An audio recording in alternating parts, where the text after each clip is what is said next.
కొంచెం నెయ్యి, వేడివేడి అన్నం, ఒక హాఫ్ స్పూన్ పచ్చడి. ట్రస్ట్ మీ, అన్నం మొత్తం సరిపోతుంది.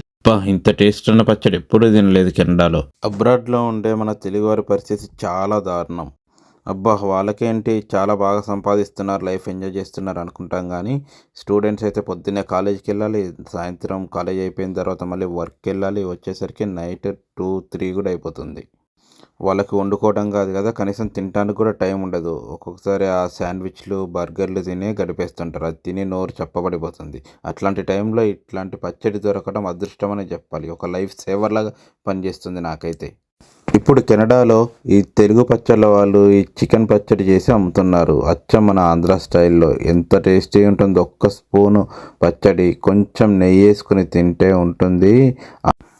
వీళ్ళు ఇంకా చికెన్ పచ్చడి మాత్రమే కాదు, ప్రాన్ పచ్చడి, ఫిష్ పచ్చడి, లెమన్ పచ్చడి అన్నీ అమ్ముతున్నారు. అమెరికా, మెక్సికో, కెనడా, యూకే ఎవరైనా కానీ ఆర్డర్ చేసుకోండి. మన హోమ్ స్టైల్లో ప్రిపేర్ చేసి అమ్ముతున్నారు. అసలు చాలా అంటే చాలా టేస్టీగా ఉంటుంది. ట్రస్ట్ మీ, ఇది ఒక లైఫ్ సేవర్ లాగా పనిచేస్తుంది. ఆర్డర్ చేసుకుని ఉంచుకోండి. దేశం మారినా రుచి మారదు. అసలైన ఆంధ్ర రుచి తెలుగు పచ్చడి.